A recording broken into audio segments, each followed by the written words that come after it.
ପିଲାମାନଙ୍କୁ ତ ଟିକେ ଖେଳିବା ପାଇଁ କିଛି ମିଳିଗଲା ନା, ପିଲାମାନଙ୍କୁ ଆଉ ଦୁନିଆରେ କିଛି ତାଙ୍କୁ ମନେ ପଡ଼ିବନି। ଖାଇବା ପିଇବା ଭୋକ ଶୋଷ ସବୁ ଭୁଲିଯିବେ। ହେଲେ ଆମେ ତ ବଡ଼, ମୋତେ ତ ମନେ ଅଛି ଭଲ ଭାବରେ, ମୋତେ ବହୁତ ଭୋକ ଲାଗିଲାଣି। ମୋ ସ୍ୱାମୀଙ୍କୁ କହିଲି, ମୁଁ କହିଲି ମୋତେ କୋଉଠି ନେଇ ଟିକେ ଖାଇବାକୁ ଦିଅ, ସିଏ ପଛେ ଖେଳୁଥାଉ। ତମେ କହିଲି ଚାଲ ସମସ୍ତେ ମିଶି ବଡ଼ବାପା ଗୋଟେ ଗୋଟେ ଖାଇଦେବା ଆଉ। ମୁଁ କହିଲି ହଉ ଚାଲ। ବଡ଼ବାପା ଖାଇସାରିଲା ପରେ କିନ୍ତୁ ଆଉ ଭୋକ କିନ୍ତୁ କମୁନି। ମୁଁ କହିଲି ନା, ଏଥିରେ କାମ ଚଳିବନି, ଚାଲ ମୋତେ ମୋ ପୁରୁଣା ଜାଗାକୁ ନେଇକି ଖାଇବାକୁ ଦିଅ।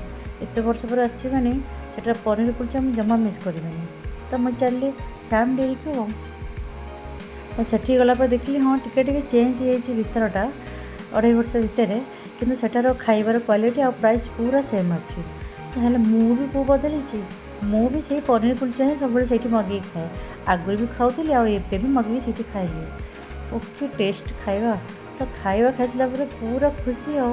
ଏତେ ବର୍ଷ ପରେ ଆସିଛି ଟିକେ ବୁଲାବୁଲି କରିକି ଦେଖିଦେଲି, ତାପରେ ଘରକୁ ଫେରିଲି। ଆଉ ଭିଡ଼ିଓ ଭଲ ଲାଗିଲେ ଲାଇକ୍ ସେୟାର ସବସ୍କ୍ରାଇବ୍ କରିଦେବେ।